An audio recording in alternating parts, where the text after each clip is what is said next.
Alrighty, how's everyone doing today? Welcome to my channel. This channel has an educational mission, and we try to turn you on to all kinds of theories, concepts, and discoveries that you're not familiar with, and that you would benefit if you only knew. And this is a segment that we have called the Your Blind Side. Your Blind Side, where I try to cover the six or give a heads up to the patriots and diggers and anons of the InfoWar out there, the truthers, who I believe have been instrumental in our defeat of the globalists, which is imminent. And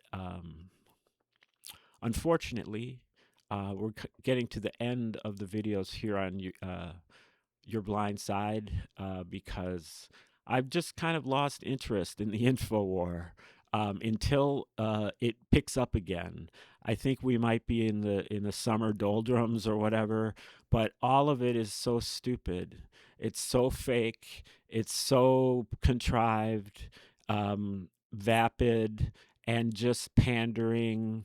Soap opera-esque or WWE-esque, whatever. Um, just so fake and an insult to my intelligence.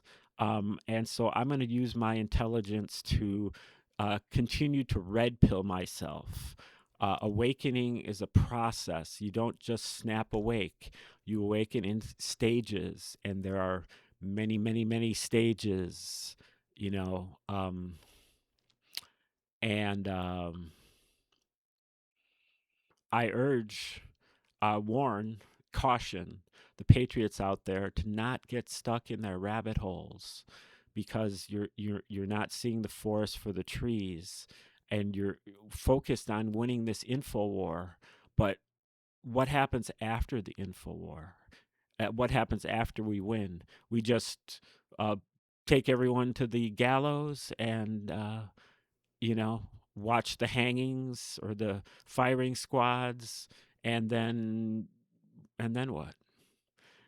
We have a bunch of beliefs and values that are not suitable to move a new civilization forward. They're not suitable for the golden age, the age of Aquarius, the 5D consciousness. Most everyone of the patriots out there is still kind of connected with the 3D consciousness. You know, a lot, even the ones on the cutting edge, they're still watching television. They're still, taking movies seriously. They will ridicule you if you haven't seen a movie. you know, I've seen like 4 movies in the last 30 years in the theater.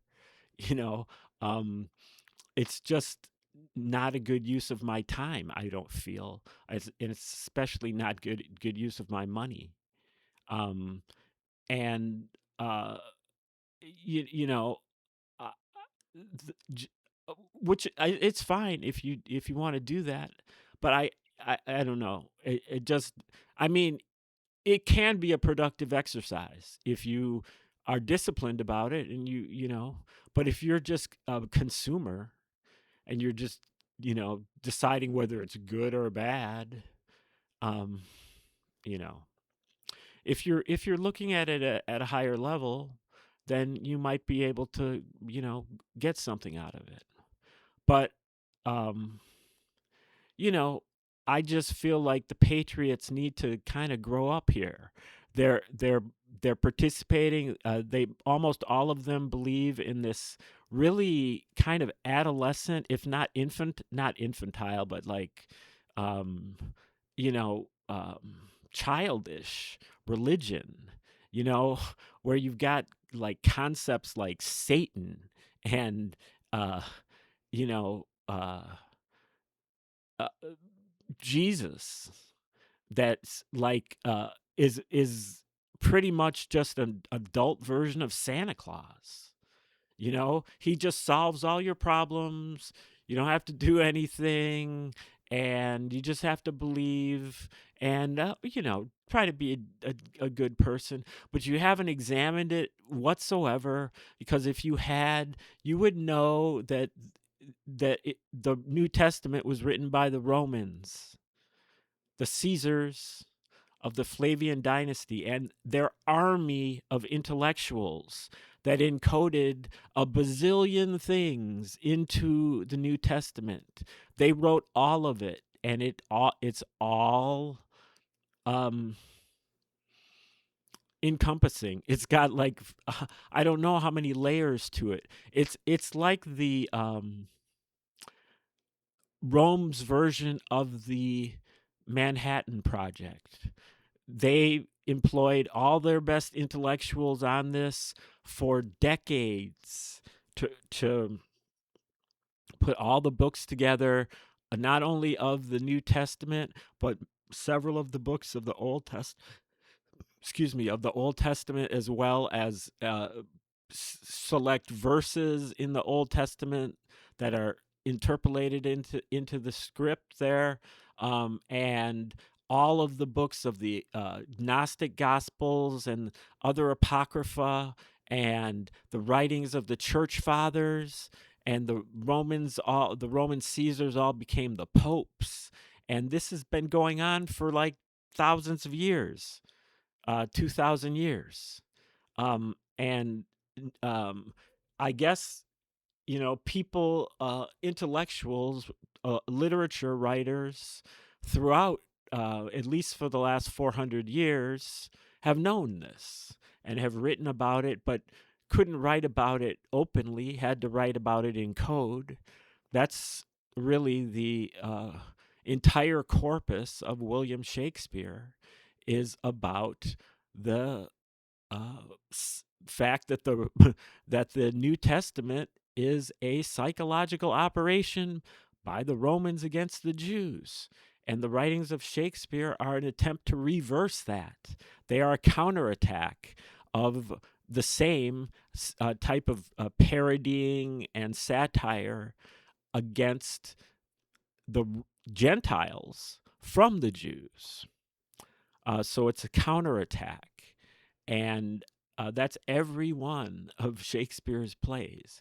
And you can read about that in Shakespeare's Secret Messiah by Joseph Atwill, and also in Shakespeare's Dark Lady by John Hudson, and some of the writings of Roman Piso and Michael Menescot's. But Abelard Reuchlin, other authors, dozens of other authors, have also been privy to this idea, including several Christian writers who pretended to be Christians but actually were encoding these messages, especially Tolkien and C.S. Lewis, but many others, Tolstoy, Emerson, Cervantes, Shelley, Mary Shelley. Um, and yeah, so you got, but the main way that it was done is through the writings of Josephus, and Josephus was a so-called Jewish historian who defected to the Romans during the war between the Romans and the Jews from 66 to 73 A.D., just at the onset of the Flavian Empire, imperial rule. And Josephus writes a history of that war called War of the Jews. And War of the Jews creates a bazillion parallels with the writings of the Gospels, indicating that they were written at the same time by the same people for the same reason, and that they're intended to be read together. And that creates a parallel lives between Titus Caesar, the general of the war, and who eventually becomes emperor, and also Vespasian, to a lesser extent, his father, and the first one of the Flavian emperors, and another general in this war, with the life of Jesus.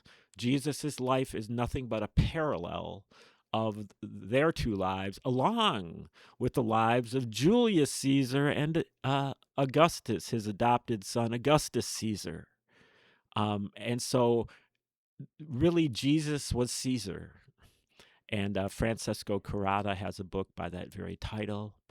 There are so many books out there that are fantastic about this subject, but none of you, all you diggers, you pride yourself as truthers. 10 years I've been paying attention to this InfoWar, and I haven't heard one of you talk about it once in 10 years. How many millions of you are there? But because it says something that's uncomfortable for you, you don't want to know about it. But you can dig up all the deep state hoaxes and false flags and psyops that that you can get your hands on when it works in your favor. But when it doesn't work in your favor, you act just like a libtard and you just pretend like it's not there. So I'm not that disgusted, but because I know that there are some of you out there that when you actually encounter this information, you will see, you will, I don't want you to agree with me. I just want you to do the research yourself. Read Josephus alongside of your Gospels, in particular, your book of Luke. So those are the hints. You can also watch hundreds of videos on the subject on my channel, on the Reciprocal Church playlist, Bible Decode. 508 or 9 videos so far and counting. And I'll be doing one of them later today. And a couple more of these Your Blind Side videos will be coming, but I'm going to stop after number 144, which is kind of my magic number here. And we'll be talking about that quite a bit here coming up.